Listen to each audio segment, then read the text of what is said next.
Coming up in this episode of In Clear Focus. The events industry is having its moment, and I think we're just at the beginning of that wave. The commoditization of all the digital channels and the lack of differentiation, it just brings us back to a world where face-to-face matters more than it ever has. And that puts the event industry in the best possible position. You're listening to In Clear Focus, fresh perspectives on marketing and advertising, produced weekly by Big Eye, a strategy-led full-service creative agency growing brands for clients globally. Hello, I'm your host, Adrian Tennant, Big Eye's Chief Strategy Officer. Thank you for joining us. Digital marketing has never offered more precision, more channels, or more ways to measure the journey from impression to conversion. And yet, something is shifting. As those channels grow more crowded and audiences more selective, forward-thinking B2B marketing leaders are asking a different question, not how to optimize the next campaign, but how to create an experience someone will still remember 9 months from now. Events are having a serious strategic moment, but most organizations still treat them as a demand generation tactic, measuring success by badge scans and captured leads. My guest today argues that framing is far too narrow, that events done well are one of the most powerful brand-building investments a marketer can make, and that the shift from the attention economy to what he calls the connection economy demands a fundamentally different approach. Jonathan Kazarian is the founder and chief executive officer of Accelevents, an all-in-one event management platform. He bootstrapped the company to $1 million in annual recurring revenue before navigating a near total pivot during COVID-19, which grew the business tenfold in a single year. Accelevents has twice appeared on the Inc. 5000 and today serves more than 12,500 organizations worldwide. To discuss why B2B brand managers should rethink how they invest in events and what it actually takes to build an event strategy that delivers for both brand and pipeline, I'm delighted that Jonathan is joining us today from Miami Beach, Florida. Jonathan, welcome to In Clear Focus. Yeah, thanks for having me on. Accelevents has an unusual founding story. You didn't come from the events industry. You actually came from finance. Can you take us back to the beginning and explain how you ended up building an event technology company? Yeah, definitely. Although I came out of the financial service industry, I was working at a hedge fund. I was actually organizing some events within that company. And back, this is 2014. So almost 12 years ago, I had a relative who got sick and wanted to do something for her. So decided to host a 1,000-person fundraiser in Boston, where I was living, where I'm from, and went into that event trying to find ways to help run it. All the tech out there was either like crazy expensive, or the support was non-existent, or frankly, it was just like bad tech, and felt like that wasn't going to work for us. So ended up partnering with a friend, and we decided to launch our own. Again, that was like 11, 12 years ago now. So I went into that first event. It was the first 1,000-person event I'd ever organized. And I decided for some sick reason to flow building a tech product on top of that.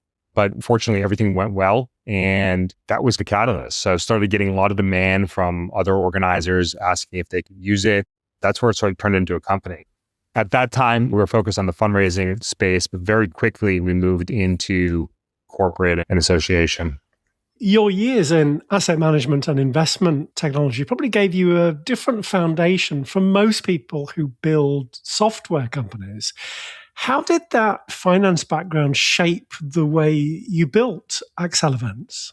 Well, I think for one, I approached the entire industry of events from a much more quantitative perspective, really looking at where events fall in the marketing stack, looking at events from the lens of how can we actually attribute the impact of events to pipeline, to business goals. So there's definitely that. I came from a quantitative fund. So there's definitely that quantitative background that I had, but that's probably the extent of it. I think really it was the found passion for the event industry that shaped how much I enjoy and care about building for this segment. I played a lot of sports growing up, and there's one thing that like is heavily correlated between sports and the event industry, and it's that it happens in seasons, and you're preparing for a game, and it's like you're putting everything into making sure that goes perfectly. Spend all this time practicing, working up for it, and then it culminates in a couple of hours. And that sense of urgency is one thing that I think is just so hard to find elsewhere. And I love that element of this industry. Well, the pandemic was obviously a defining moment for the entire events industry. In-person revenue went to zero, essentially overnight. Worse and negative. We, at the time, we were transaction fee based. So as every event that you can imagine started canceling and issuing refunds, we actually had negative cash flow during that period. Well, looking back now, what did that crisis actually reveal about the way organizations had been thinking about events? There became this meshing of event marketers and demand gen marketers, almost this overlapping set of responsibilities. I'd say that event marketers became much more involved in the tool set, not just the event tool set, but other elements of the marketing tool set. But also, there became a much bigger focus on the impact that events have in the organization. Frankly, it's almost surprising that this didn't happen sooner because events make up 25% on average of corporate marketing budgets. I mean, it is pretty much the largest sole contributor to marketing budgets. So there obviously needs to be a lot of scrutiny into, is this working? Are the dollars in translating to dollars out? But that also shifted back pretty quickly. As events moved back to in-person, event marketers, event planners, their time became reconsumed with vendor management and on-site logistics and everything else that takes up so many hours in the day and the week of an event professional. So it did shift back a little bit.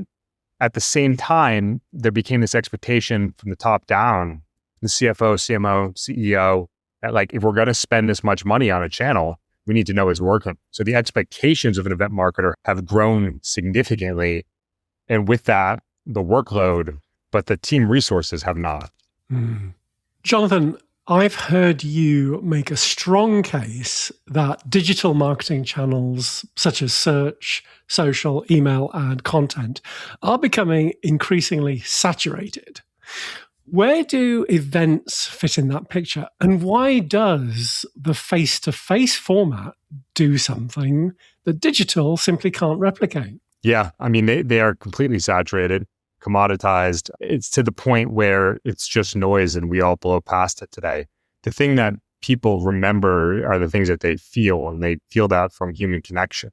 When you're face-to-face with somebody, you're having a conversation. That's not a half-second impression that they come across that they scroll by. It's, it might be 9 months down the road when somebody becomes in market and you're top of mind for them. That's what in-person experiences allow for. And in the world of events, I mean, that could be events that are owned events that you're organizing. It could be third-party events that you're exhibiting at, like trade shows or other industry events. I'm obviously in the camp of owned events because you're owning that person's attention for some much longer duration of time. But in both cases, you are having that face-to-face impression, having that conversation, getting to know somebody, getting to know their struggles, their challenges, their pains, their aspirations in a way that just, it can't be matched online. And it leaves that lasting memory with somebody.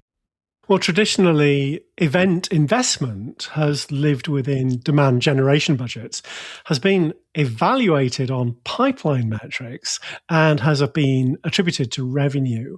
Now, you've argued that brand managers should actually claim a portion of the event's budget. What's the case for making that shift? Yeah, I've generally argued for about 20%. The case is everything I just mentioned, right? When it comes to brand building, you want to be remembered when somebody is in market. In the case of B2B, in a given segment, only 3 to 5% of buyers are in market at any point in time. So when somebody becomes in market, they're going to start with a list of potential solutions that's in their head. And then they're going to turn to tools, AI, Google search, whatever it might be, to help them expand that list. And they'll probably compare it to the tools that are in their head. So when it comes to brand building, again, it's events give you that opportunity to create that impression that doesn't fleet in a matter of seconds. You're chiseling out this little corner in somebody's head where when they're thinking about a solution to a category, you are that solution. And it's not immediately attributable. I mean, the other thing is when you're looking at attribution models within an organization, I don't believe that every channel should have the same attribution window. If we're talking about something like a LinkedIn ad or a Meta ad, chances are somebody doesn't see your ad and remember you 6 months later. The attribution window that needs to be much shorter there compared to something where you're creating that emotional engagement, that experience that's going to last months, if not years to come. When a chief marketing officer or a chief financial officer asks an event team to justify their budget, what does a credible, well-constructed answer to that question actually look like? It really depends on the organization. Depends on how they've been measuring the impact of events, the relationship with their marketing ops team. Do they have different attribution mechanisms in place to understand the event? But again, at a high level, I would start with, we're allocating X percent, maybe 20% to brand. So let's first take that off of the table. And, with that comes the PR, the credibility. When you're hosting a large scale event in your industry, you are thought of as a thought leader in that space. The perfect example of that is HubSpot with Inbound. Inbound is, to some people as big, if not larger than HubSpot. They built so much credibility around that event experience and position themselves as a thought leader in that space. And that's the brand play. In terms of actually going about the measurement side of things, on the attribution side, it's looking at, okay, how many net new people did we bring in? Chances are on the event side, it's not going to be that high. Third-party events, probably a little bit more, but an owned event, that is generally people aren't attending your event who have never heard of you. It could be the case in smaller field marketing events, hosting dinners, hosting sidecar events on the back of an industry show where you're able to bring net new people into the funnel at the top of the funnel. But again, it's measuring each stage of the funnel as well. So how much revenue is influenced, deals that were already open that hadn't converted yet. We host a bunch of field marketing events ourselves, and that's actually the biggest win for us is pipeline acceleration. But then the other part is, okay, what about expansion and retention with existing customers? How does it give us the opportunity to, again, show ourselves, paint ourselves as thought leaders in an industry, build credibility by bringing together our customers with our prospects and really having those deep conversations around what's the future of the industry? What are the problems they're trying to solve? Where do we fit into the mix in doing so? And I'll add, we actually try to stay away from product-centric conversations in those types of events. But that's another piece of it is just what's the expansion opportunity? What's the retention impact that can come from those events? Simple things that you can look at there. What's the churn rate on customers that have versus have not attended an owned event? Interesting to hear you refer to Inbound from HubSpot. HubSpot, of course, another Boston-based company. Yeah. Well, for a brand manager with a budget and buy-in, but who has never actually built a field marketing event program before, what's the smartest first move? Don't go at it alone. Find a couple of partners that you can cross-sell with. This is another thing we do. So we'll probably do 15 to 20 dinners this year across the country, across the US and in UK and in Canada. And we will do those with a number of different partners. Some events, some dinners, we might even have up to 4 partners in the room, 2 people from each company, but no pitching. And in doing so, we aren't solely responsible for the cost of each dinner. We're also not solely responsible for filling the room. And in the case where a partner might bring a customer or prospect, and we do the same, there's an inherent credibility when one partner is recommending another. There's already that element of trust, that assumption that the integration is already there and it works. So it's a great way to reduce the cost, reduce the risk of not being able to fill the room, and actually increase the outcome because you're co-selling with these partners. Great advice. One of the more counterintuitive pieces of event strategy advice is, as you say, co-hosting events with other companies rather than going it alone. What makes that model work? And what does it take to make those kinds of partnerships productive rather than messy? We're yet to find one that's messy. So I guess we've been fortunate there. We've done something right. Actually, I'll say it. The most important thing, what's the ICP? The ideal customer profile. Who are the people that we want to have in the room? It's not just because it would feel like a waste for me if I'm paying for, splitting the bill and there's people in the room that don't matter to me. although that's true. The bigger factor is the conversation that takes place in an intimate gathering, maybe it's a 30-person dinner, it's not going to be the same if you've got 3 or 4 different ICPs in the room.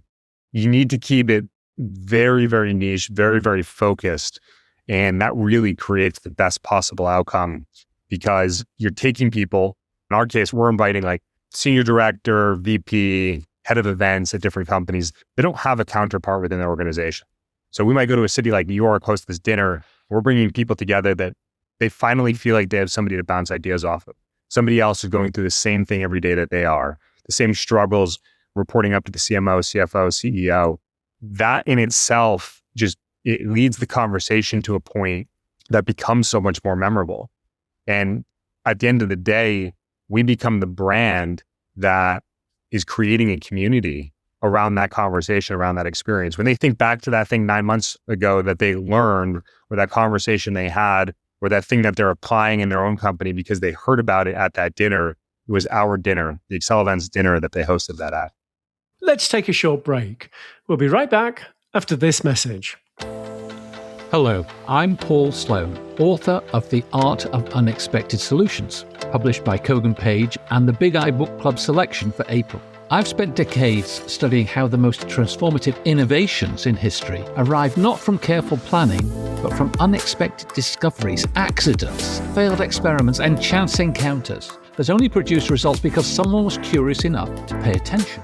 In the book, I share practical techniques for challenging assumptions, cultivating serendipity, and finding solutions that others overlook, with examples drawn from business, science, sport, the arts, and many other fields. As an in-clear focused listener, you can save 25% on The Art of Unexpected Solutions when you order directly from koganpage.com. Just enter the exclusive promo code BIGEYE25 at checkout. Shipping is always complimentary for customers in the US and the UK. I hope this book inspires you to approach your toughest challenges from a completely unexpected direction.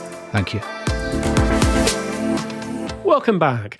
I'm talking with Jonathan Kazarian, founder and chief executive officer of Accelevents, about why events deserve a more prominent place in marketers' toolkits. As regular listeners know, we love case studies on In Clear Focus. So, Jonathan, can you walk us through a specific example of how getting the event technology right genuinely transformed the experience of one of your customers? Oh, yeah. There's a large podcast that is a customer of ours, and I'm heavily involved with the organization. It was a show where it had 4,000 people there. The first year we were involved, we were only the mobile app provider. We did not do badge printing and registration. The lines to get in the event were an hour, 80 minutes long. We came in and we said, look, we'd love to continue working with you, but we need to take over the whole thing. Registration, badge printing on site, our team being there on site to run it. And we did. In the following year, the longest anybody waited was like 4.5 minutes. So that's just one piece of that experience. For us, our brand was on it. We only wanted to be associated if we could deliver the way that we knew how to deliver. We didn't want to accidentally get associated with some other elements of the event tech that we weren't responsible for. But here we'd come in, owned all of those different pieces by bringing a unified tech platform, our platform, the Accelevents platform that owns all of those different elements under one data model and one seamless user experience in a way that allows us to just streamline so many different elements of both the pre-event and on-site operations to make sure that every element of the event runs flawlessly. Jonathan, the registration experience is often the first time a prospective attendee actually interacts with an event's brand. How much does that first touch point matter? And I guess what happens to conversion when organizations get it wrong? Yeah, it almost speaks for itself, right? Because if you have a poor registration experience, people just don't register. You don't have an event. Nobody shows up. You owe it to yourself as the organizer, to your sponsors, to do everything you can to get the right people in the door, no matter how big or small the event is. And like you said, it is the first touch point. Your event website, your registration process, it sets the tone. There are plenty of events that have been around for decades. And as an attendee, your attendee can only bet on 1, 2, or 3 events per year that they can go to. That's all they have time for. That's all they're going to get budget to go to. They want to be part of the next big thing, right? Everybody has FOMO. They don't want to make that bet on something that feels like it's on its way out. And that registration experience, that event website, is really what gives them that direction. Now, we see thousands and thousands of event websites, tens of thousands per year. We could probably have the whole episode just focused on this. But some of the things that bug me right off the bat, registration forms that are built by committee. People sit around a table, everyone decides the questions that we need to have on the reg form. All of a sudden, it's 27 questions long. People just don't complete that. And it's such an easy solve by first, cut out the stuff you're not going to actually do anything with. But second of all, move to a progressive registration form. Ask the things you need, get somebody to pay, figure out the other things later, right? Tier the experience so they get access to things like the mobile app and the first access to session selection by completing their profile. Another thing is, and this is the easiest, your event platform, ours does, but it absolutely should have cart abandonment. So if somebody starts filling out the form and they leave the site, send them a link right after so they can pick up where they left off. And again, the next day if they haven't completed it. That should be integrated with your ad stack so that you can run retargeting ads at the people that don't complete registration. On the event website side, another thing that is really a pet peeve, beyond the very basic stuff like making sure that you have the event location and the date visible. With the wave of vibe coding solutions, we're seeing more and more people vibe code their own websites, which is awesome. And I've seen some incredible sites. But if you don't have a background in SEO, web design, although you can create something that's very aesthetically pleasing, you need to make sure that you're making sure it ranks.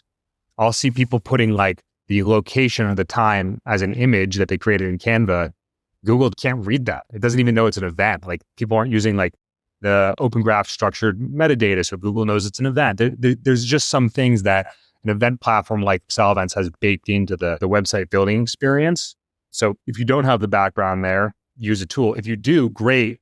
Ask your vibe coding tool to check for some of those basic things to make sure that your page is going to rank.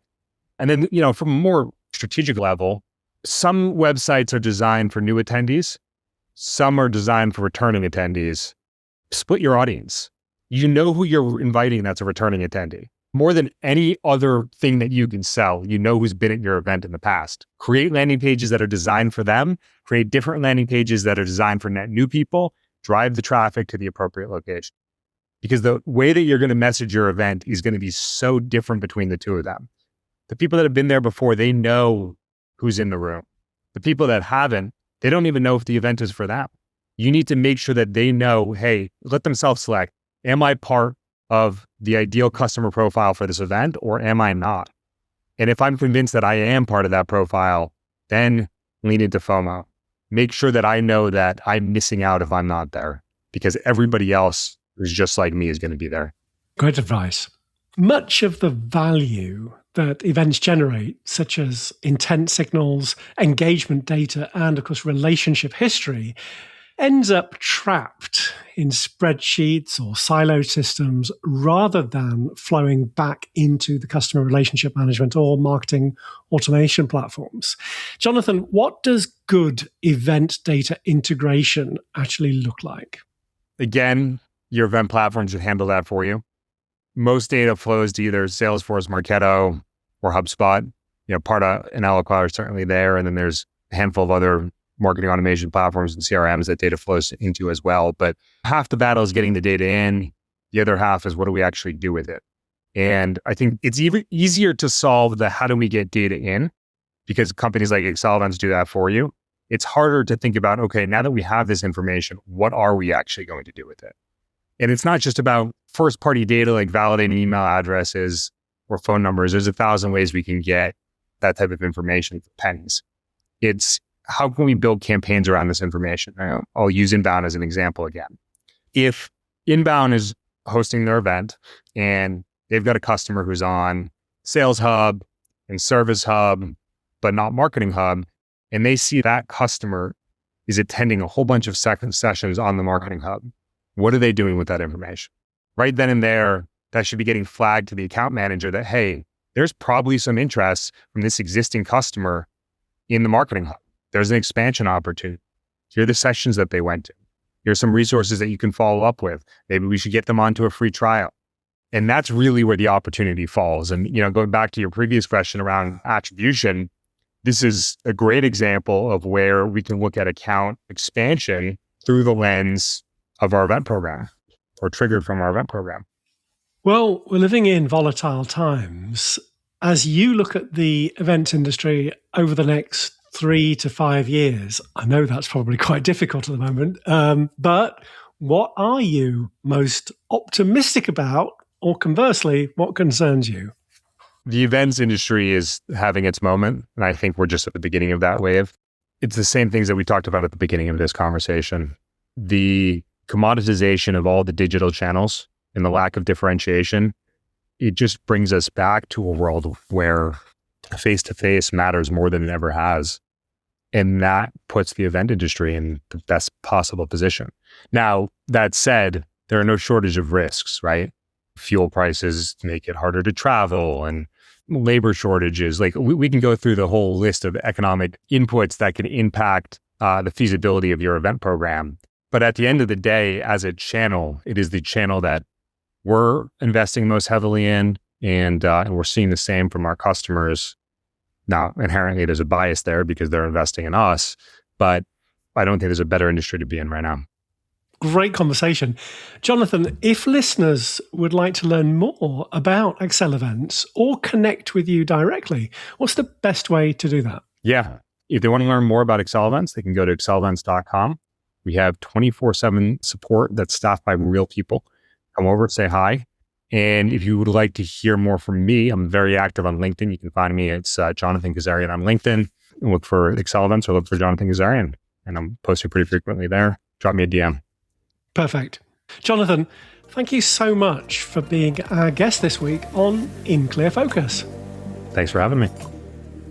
Thanks again to my guest this week, Jonathan Kazarian, founder and chief executive officer of Accelevents.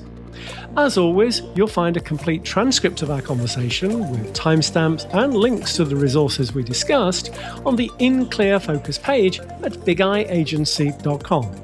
Thank you for listening to In Clear Focus, produced by Big Eye. I've been your host, Adrian Tennant. Until next week, goodbye.